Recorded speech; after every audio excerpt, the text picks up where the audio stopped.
Hi guys, I'm Silver Premier May with Team Posh the Planet, and I want to talk about hostesses today. So first things first, stop telling hostesses that they don't have to do anything, because that's just not true. For a successful party, your hostess most definitely has to be involved, and they have to work for that free stuff they want.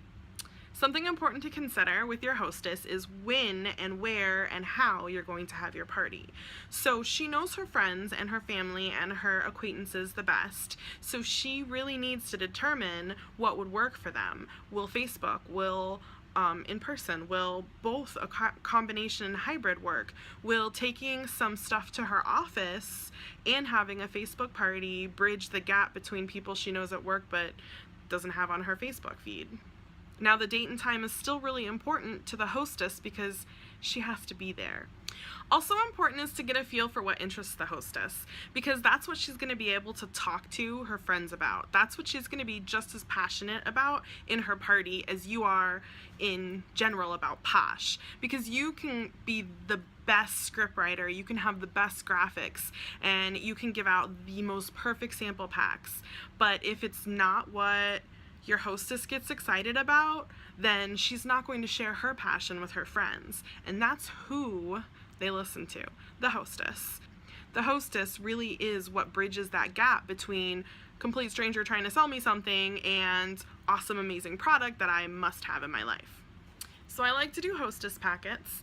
Now, if you aren't at a place in your business where you can afford to mail a big hostess packet with physical things, you can totally do kind of an email version where you just send a couple documents. And I feel like that's important because the physical lists, like you can tell someone, hey, invite all your friends and families, but if you send them a Frank's list, that kind of gets their head turning just a little bit more than the comment to invite your friends and family.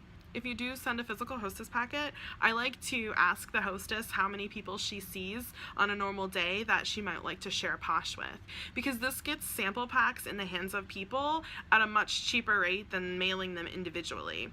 It's $6.50 if you use commercial pricing through like PayPal or some sort of at-home shipping to send a padded flat rate.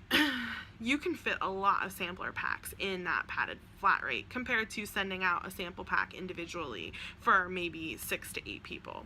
Make sense? It's super important to make sure that you discuss with the hostess personal invitations, whether it is a text message, a phone call, a comment at the office. Make sure that your hostess packet includes join information. Even if you're sending it via email, you can download or insert one of those join flyers or cards from the website. So when I do my sample packs for my parties, I like to send the same kind of 4 to 6 pieces to the customers, to her guests, and then have a sort of VIP hostess sampler. So I'll ask them if there's anything that they've been wanting to try or smell, and try and send them something a little bit different that maybe takes like a day or two to sample, because it's really easy to throw on a mask for a party, but like the shampoo and conditioner, you kind of have to plan that around showering. So that would be something that I would send to my hostess ahead of time so that she has time to try it and then post a review about it. And these are things that you want to communicate in your initial letter or your to-do list, where you're telling her exactly what her commitments are to help make her party successful. So her little personalized sample pack and reviews are part of that. I also encourage my hostesses to tag people when appropriate and to really participate in the discussion and any games that I might play, because that brings it up in her friends' news feeds.